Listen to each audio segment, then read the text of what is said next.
could sell a nuclear bomb to Osama bin Laden and get away with it?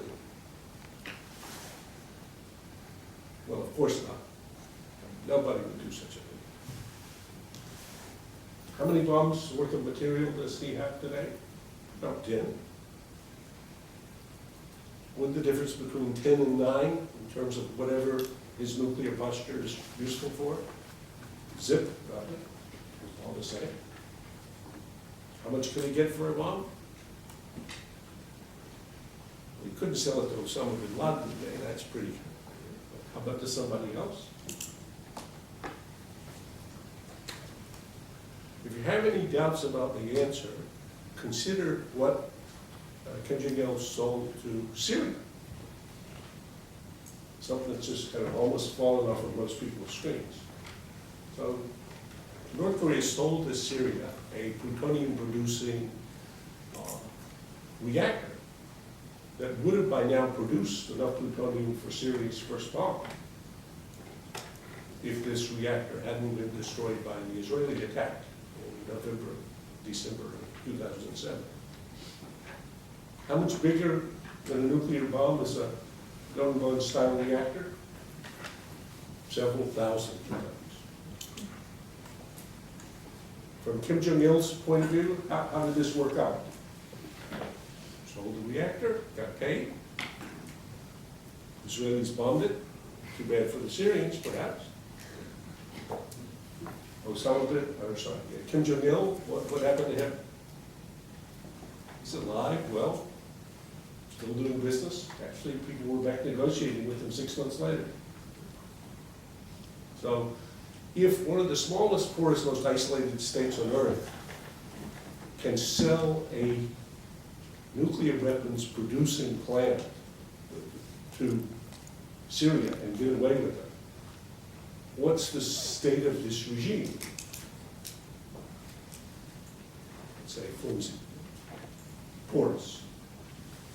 So that's the first question. So as I say about that one, at least I have an answer that seems clear to me, and which I'm happy to argue arguments and counter-arguments. So that's part one. Part two, about which I'm much less clear, but I'm extremely interested in views. So here we are post Osama bin Laden. Thank goodness. And there's a lot of fascinating detail that's coming out about this operation, and there'll be more and more. I think that's all just in the way of interesting gossip along the side. Some of which is it. I mean, some of which we actually can learn something about the broader phenomenon from.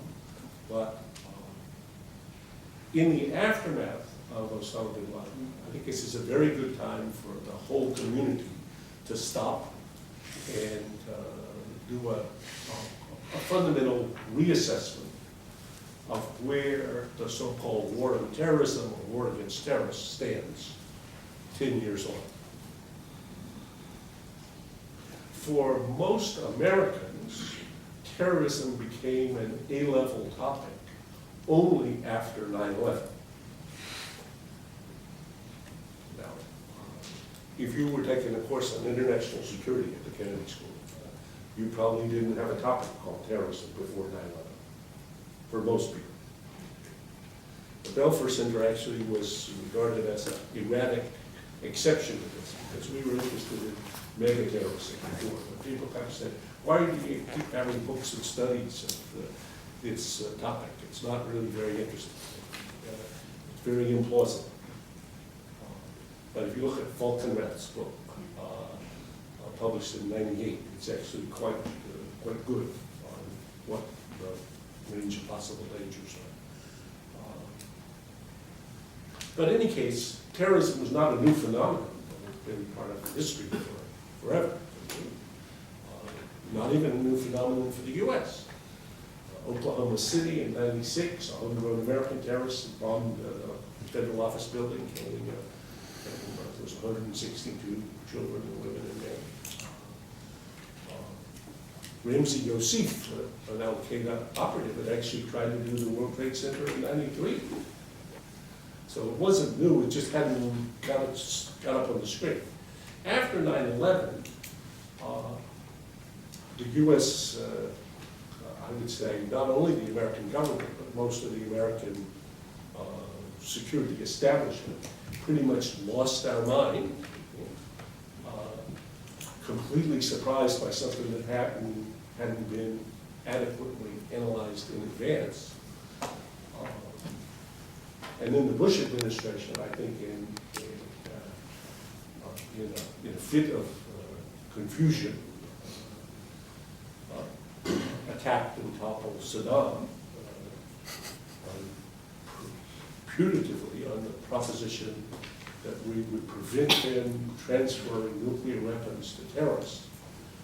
Of course, finding a state that had no nuclear weapons, didn't even plausibly have nuclear weapons, and in any case, which had no connections to Al-Qaeda. There was two faults with that. But in any case, there we went. And then I would say, in Afghanistan, as chasing Osama bin Laden and Al-Qaeda,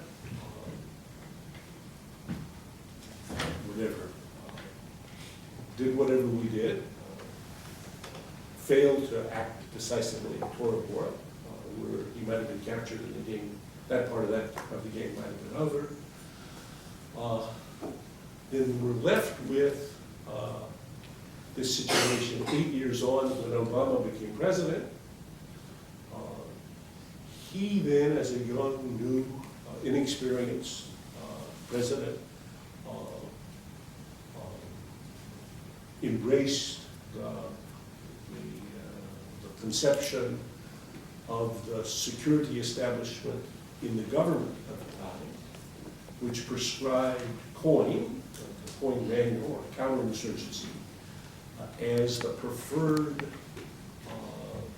treatment for ungoverned territories where Al-Qaeda was or might be, or might return. And so tripled down in Afghanistan, and so now we have 100,000 Americans spending about $100 billion a year in Afghanistan. So the question, as I said, is, so what's the relative importance in terms of focus in this effort between territory, let's take for territory, the surrogate would be Afghanistan, and terrorists, so that's Osama bin Laden and the Al-Qaeda operatives and their affiliates. And then, I guess thirdly is terrorism as a phenomenon that's either legitimized or illegitimized by whatever activities go on. And if you want to put this now pointedly, you could say, well, is the presence today of 100,000 Americans in Afghanistan, what is the net impact of that on the likelihood of global terrorists conducting major terrorist attacks on the United States, or global terrorist activity? So maybe by having Americans fighting in Afghanistan, attempting to stabilize Afghanistan by securing a population and building a more successful society, maybe this is reducing the likelihood of Al-Qaeda being there or returning there, or Al-Qaeda or its affiliates conducting operations against the US or other global targets. That's proposition one. Or proposition two, maybe the net impact of that is negative, making it more likely that Al-Qaeda or Al-Qaeda affiliates will be mobilized to conduct such operations.